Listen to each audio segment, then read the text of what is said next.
Home to beautiful beaches, fast-flowing corners, and more than a few unfortunate seagulls over the years, the season opener of the Classic IndyCar Series heads to Phillip Island. Located 140 kilometers from Melbourne, since 1956 it has played host to some of Australia's largest motor racing events. With sections named after icons like Honda, Gardner, Doohan, and Stoner, Phillip Island's motorcycle roots are easily traced, but the V8 Supercars 500K and Super Sprints are rich in Aussie racing history. Largely unchanged since 1956, the layout's high speeds leave little room for error. Whether it's the flat-footed Doohan corner or the constantly changing camber dropping off Lukey Heights into the turn 10 hairpin, drivers are constantly being challenged by this icon in Australian motorsport.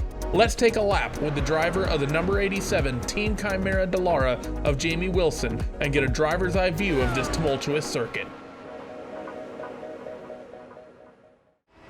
So here we are for the first onboard lap of the 2021 Classic IndyCar Series down the long Gardner straightaway, 180 miles an hour into the flat out turn 1. You want to keep the exit tight to set up for turn 2. Very light braking, trying to manage the nose, maybe a little bit more front wing needed on this Team Chimera IndyCar as they come off of turn 2 and down towards turn 3. This is going to be very easy flat in these IndyCars. And then now setting yourself up on the left for the Honda hairpin.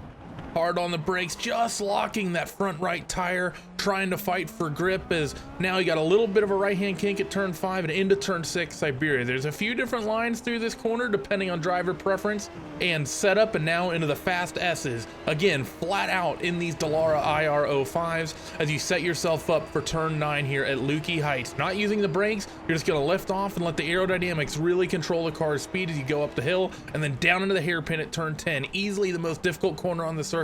Watch for a lot of mistakes here. Now through turn 11, managing the power as you need to maintain your momentum, and then it's going to be flat out through a deceivingly tricky turn 12. One good line through here. If you're offline, you're going to have to lift, and then once again screaming back up to 180 miles an hour, and it's a long way down this front straightaway to that start finish line.